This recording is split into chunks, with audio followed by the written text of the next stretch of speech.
Bonsoir à tous et bienvenue, moi c'est Manu de la team Mon Coach Brico. N'oubliez pas, si vous aimez ces vidéos, vous pouvez liker la vidéo, ça fait toujours plaisir. Vous pouvez aller sur la page Facebook de Mon Coach Brico pour aimer la page.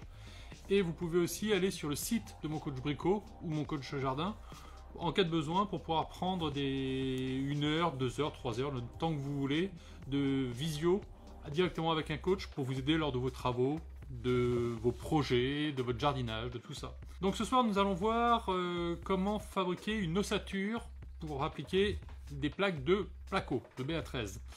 Donc là, alors, quand on veut couvrir un mur, soit on va faire une cloison, soit on veut couvrir un mur, c'est souvent à ça que ça la sert.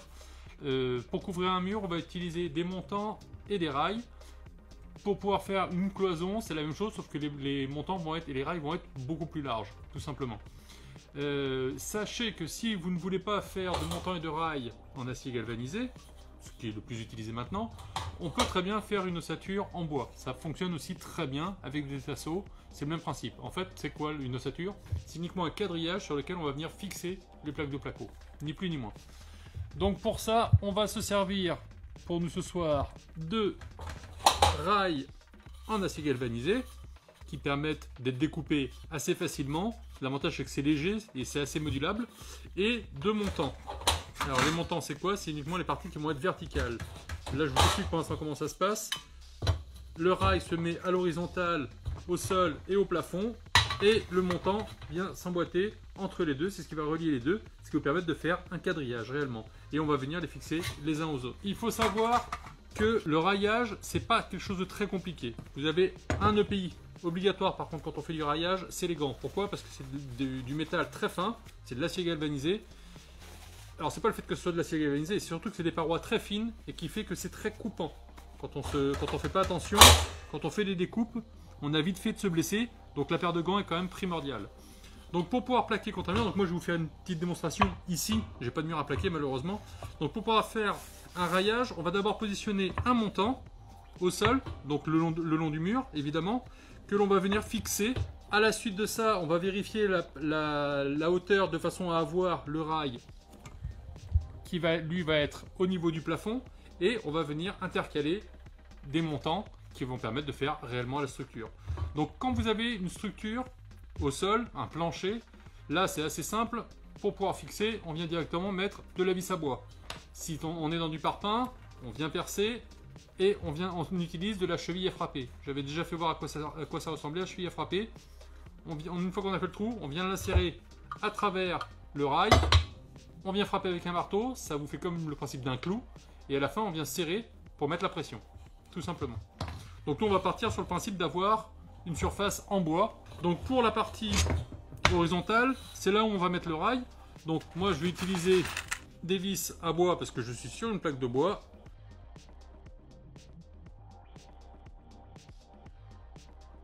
Tac, mon premier rail, le rail qui est au sol est déjà fixé. Alors moi je ne vais pas m'embêter, vu que je n'ai rien à recouvrir, je ne vais pas m'embêter à faire une structure qui va être très très grande.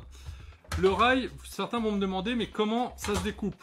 Alors les rails comme les montants, c'est assez simple, on utilise une cisaille pour les débutants et les initiés pour ceux qui ne connaissent pas. En fait c'est le principe d'une cisaille, c'est comme un ciseau mais spécifique pour le métal. Donc ça permet de découper très facilement. Tac, je découpe d'un côté et de l'autre. Je viens plier. Et je viens finir de couper l'horizontale. Tac. L'avantage c'est que l'outil ne fait pas d'étincelles. C'est pratique, c'est passe-partout. Ça permet de découper exactement comme on en a besoin. Donc, à l'aide de cette cisaille, alors vous avez, pour pouvoir maintenir les rails et les montants ensemble, vous avez deux types de fixation qui existent. Vous avez soit la pince qui permet de faire des emboîtements et qui vient perforer les tôles et de les assembler les unes aux autres. Personnellement, j'ai une petite préférence pour les vis autoforeuses. C'est un tout petit peu plus long, quoique, mais par contre c'est beaucoup plus efficace parce que ça maintient vraiment plus fort qu'une simple pression et un simple emboîtement. Donc une fois qu'on a positionné le rail du bas le long de son mur, soit on part, vous avez plusieurs solutions. Soit vous mettez un montant qui va vous permettre d'aller jusqu'au plafond et de pouvoir signaler l'endroit où va être votre montant vertical. en positionnant votre montant vertical, ça vous permet de savoir exactement où est votre montant horizontal. Et pour être parfaitement droit, on se sert de notre niveau à bulle qui va nous permettre de savoir quand est-ce qu'on est parfaitement droit. Donc là, vous voyez, moi, mon panneau n'est pas tout à fait droit. Donc je décale. Une fois que j'ai décalé, je viens tracer en haut et je peux venir positionner mon rail au plafond. Donc je viens visser, si c'est du lambris, je viens le visser directement avec de la vis à bois. Si je suis il y a encore un étage et que c'est sur du parpaing ou du béton, je peux utiliser la cheville à frapper. Pour ceux qui n'ont pas de cheville à frapper, cheville et vis. Ça fonctionne aussi très bien. Pour pouvoir tracer, pour que votre paroi soit parfaitement perpendiculaire au sol, vous avez la solution de vous servir du niveau à bulle. Vous avez la solution aussi de vous servir d'un laser qui va vous permettre, en pointant la partie basse, de tracer directement sur la partie haute et vous n'avez plus qu'à tracer. Autrement, vous avez ces cordeaux à tracer qui fonctionnent très bien. C'est à l'ancienne. C'est le principe du fil à plomb.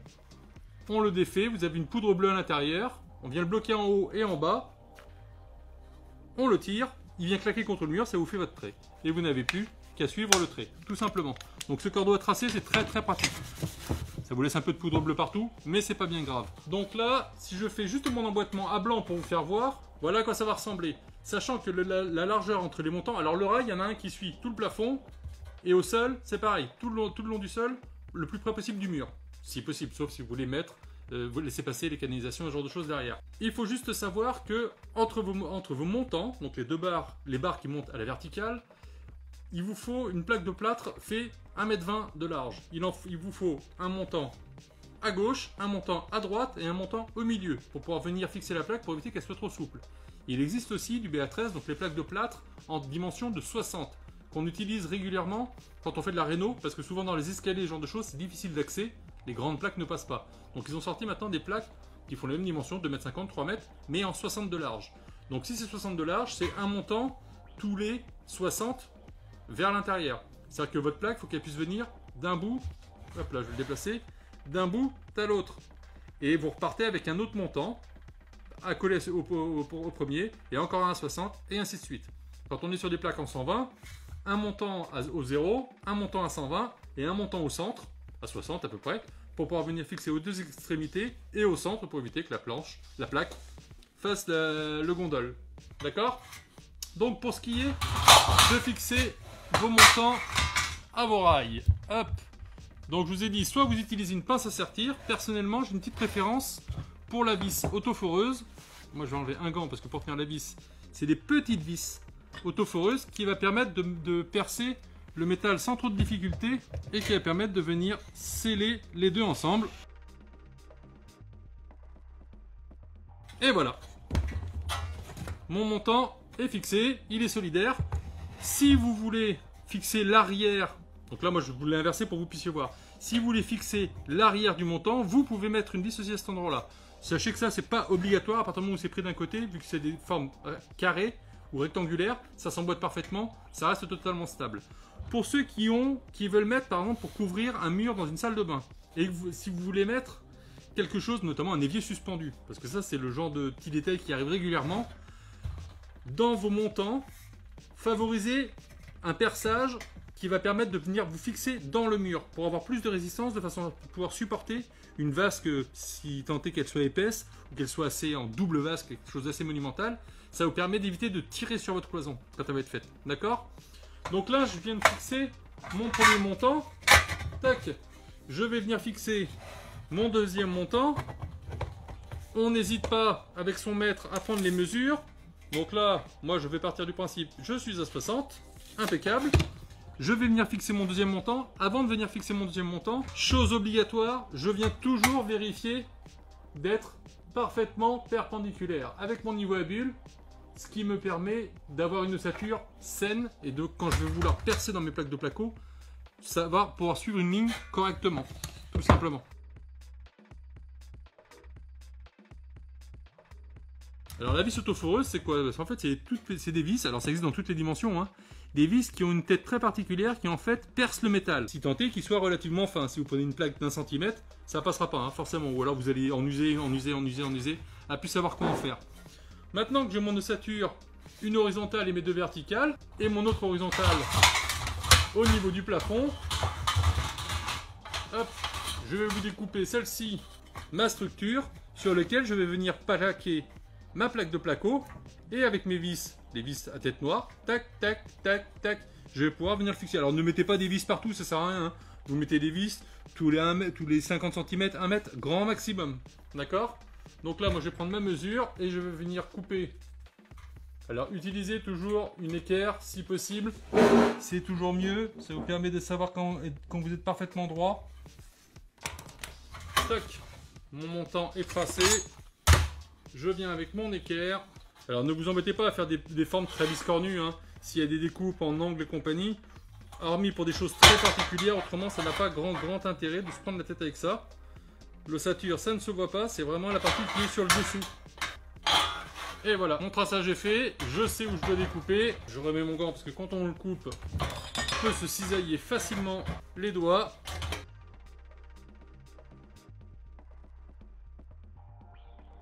Donc si je veux faire un angle droit, je fais juste une entaille de chaque côté et je viens le faire coulisser. J'ai directement ma perpendiculaire. D'accord? Vous embêtez pas à couper et remettre une vis, là votre perpendiculaire est lié. Et vous avez juste à remettre une vis qui va vous permettre de le maintenir. Moi, c'est pas ce que je veux. Donc, si vous le pliez plusieurs fois, ça va couper. Évidemment, moi, je préfère faire du travail à l'ancienne. Hop. Tac. Mon rail est coupé. Donc ça, vous avez bien compris que moi, je le monte dans ce sens-là parce que j'ai rien pour le tenir au plafond. Mais, normalement, on met son rail au sol, son rail au plafond et on vient imbriquer ses montants dedans. Donc là, je vais mettre des petites vis autoforeuses en haut et en bas. Voilà, mon cadre est fait, comme on peut le voir. Hop. Hop. Mon cadre est fait. Donc là, si je pars sur le principe que j'avais 1,20 m de largeur entre les deux, je viendrai prendre un morceau de montant que je vais venir emboîter en plein milieu. Donc là, à vous de prendre votre mesure pour avoir la dimension exacte et le recouper à convenance. On va dire 41. Donc là, j'ai pas grand chose à enlever. Je vais venir prendre mon équerre. Je vais venir faire mon tracé. Alors vous pouvez faire des tracés sans équerre si ça rentre du premier coup à 3 mm près. Hein. Ne faites pas quelque chose de trop ajusté, ça ne sert à rien. Ne perdez pas de temps avec ça. Ça n'a vraiment aucune utilité. Donc là, je remets encore mon gant. C'est que là, les vis autoforeuses sont vraiment toutes petites. C'est pour ça que je leur enlève mes gants. Donc là, j'ai pas besoin d'enlever grand chose, mais juste assez pour pouvoir le rentrer correctement. Alors ces kits pour monter du placo, ça, vous pouvez acheter le kit complet hein, avec la pince à sertir, la cisaille. Il faut compter une trentaine d'euros à peu près pour le premier prix.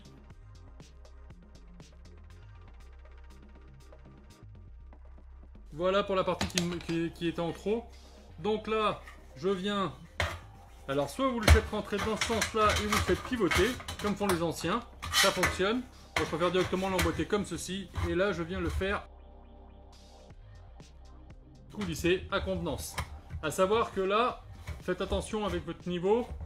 Là, comme le niveau, soit vous prenez un petit niveau, hop, soit vous vérifiez. De toute façon, il faut vérifier que tout soit parfaitement... N'hésitez pas à vérifier plusieurs fois pour être sûr d'être bien d'aplomb avant de mettre vos vis. Et donc là, je vais venir mettre les vis autoforeuses en haut et en bas.